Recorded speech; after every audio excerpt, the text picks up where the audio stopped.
നമസ്കാരം, ചർച്ച് അപ്ഡേറ്റ്സിലേക്ക് സ്വാഗതം.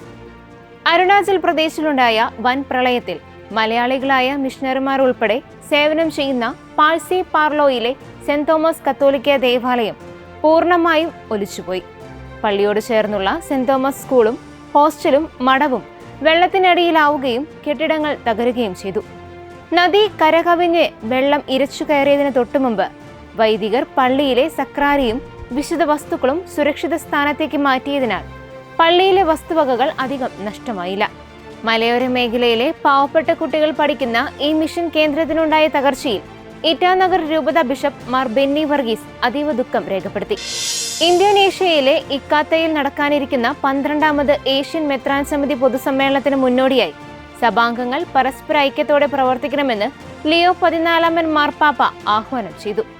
മനുഷ്യർക്കിടയിൽ ഭിന്നതകൾ സൃഷ്ടിക്കാതെ ആധുനിക ലോകത്തിലെ വെല്ലുവിളികളെ ഒത്തൊരുമയോടെ നേരിടാൻ സഭ ശ്രദ്ധിക്കണമെന്ന് വത്തിക്കാൻ പുറത്തുവിട്ട സന്ദേശത്തിൽ പാപ്പ ഓർമ്മിപ്പിച്ചു.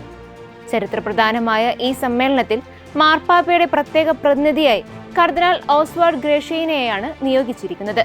സമൂഹത്തിൽ പാർശ്വവൽക്കരിക്കപ്പെട്ടവരെയും ദരിദ്രരെയും കുടിയേറ്റക്കാരെയും ചേർത്ത് പിടിക്കേണ്ടതിന്റെ പ്രാധാന്യവും മാർപ്പാപ്പ സന്ദേശത്തിൽ എടുത്തു പറഞ്ഞു.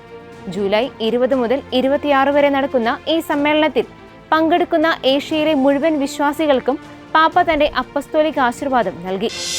വിശുദ്ധ വിൻസെന്റ് ഡി പോളിന്റെ ജീവിതം ആർട്ടിഫിഷ്യൽ ഇന്റലിജൻസ് സാങ്കേതിക വിദ്യയുടെ സഹായത്തോടെ ഹ്രസ്വചിത്രമായി ഒരുങ്ങുന്നു.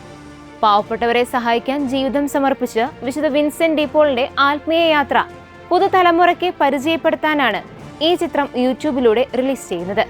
സഭയിലെ വിശുദ്ധരുടെ ചരിത്രം ദൃശ്യവൽക്കരിക്കാൻ ആധുനിക സാങ്കേതിക വിദ്യ എങ്ങനെ ഉപയോഗിക്കാം എന്നതിന്റെ മികച്ച ഉദാഹരണമാണിത്. കുറഞ്ഞ ചെലവിലും ഉയർന്ന ഗുണനിലവാരത്തിലും നിർമ്മിച്ച ഈ ക്രിയേറ്റീവ് പ്രൊജക്ട് വിശുദ്ധന്റെ സ്നേഹ സന്ദേശം ദശലക്ഷക്കണക്കിന് ആളുകളിലേക്ക് എത്തിക്കാൻ സഹായിക്കും. യുക്രൈനിലും മിഡിൽ ഈസ്റ്റിലും വീണ്ടും ശക്തമാകുന്ന യുദ്ധത്തിന്റെ സംഘർഷങ്ങളെ ലിയോ 14 മാർപ്പാപ്പ അതീവ ആശങ്കയോടെ അപലപിച്ചു.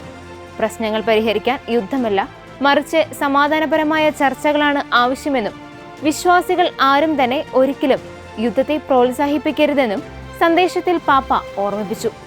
യുദ്ധം മൂലം ദുരിതം അനുഭവിക്കുന്ന നിരപരാധികളായ സാധാരണക്കാർക്കൊപ്പം സഭയുണ്ടാകുമെന്ന് വ്യക്തമാക്കിയ മാർപ്പാപ്പ ആണവായുധങ്ങൾ പൂർണ്ണമായി ഇല്ലാതാക്കണമെന്നും ആവശ്യപ്പെട്ടു. എത്ര വലിയ പ്രതിസന്ധികൾ ഉണ്ടായാലും സമാധാനത്തിന്റെയും പ്രത്യാശയുടെയും വെളിച്ചം കെട്ടുപോകാതെ സൂക്ഷിക്കാൻ ലോകമെമ്പാടുമുള്ള മനുഷ്യർ ഒരുമിച്ച് നിൽക്കണമെന്നും മാർപ്പാപ്പ ആഹ്വാനം ചെയ്തു. വെനസ്വേലയിലുണ്ടായ ശക്തമായ ഭൂകമ്പത്തിൽ തലസ്ഥാന നഗരമായ കാരിക്കാസിലെ 25 കത്തോലിക്ക പള്ളികൾക്ക് വലിയ നാശനഷ്ടം സംഭവിച്ചു. ചരിത്രപ്രസിദ്ധമായ പല പള്ളികളുടെയും ഭിത്തികൾക്കും ഗോപുരങ്ങൾക്കും ഭൂകമ്പത്തിൽ വിള്ളലുകൾ വീണിട്ടുണ്ട്. വിശ്വാസികളുടെ സുരക്ഷ കണക്കിലെടുത്ത് തകർന്ന പള്ളികളിലെല്ലാം അടിയന്തര അറ്റകുറ്റപ്പണികൾ ആരംഭിച്ചു. നിലവിലെ സാമ്പത്തിക പ്രതിസന്ധികൾക്കിടയിൽ പള്ളികൾക്കുണ്ടായ ഈ നാശനഷ്ടം വെനസ്വേലയിലെ സഭയ്ക്ക് വലിയൊരു തിരിച്ചടിയാണ്. ഈ പ്രയാസകരമായ സാഹചര്യത്തിൽ പള്ളികളുടെ പുനർനിർമ്മാണത്തിനായി സഭാ അധികൃതർ എല്ലാവരുടെയും പ്രാർത്ഥനയും സഹായവും അഭ്യർത്ഥിച്ചു. ഇതോടുകൂടി ചർച്ച് അപ്ഡേറ്റ്സ് പൂർണ്ണമാകുന്നു. നന്ദി.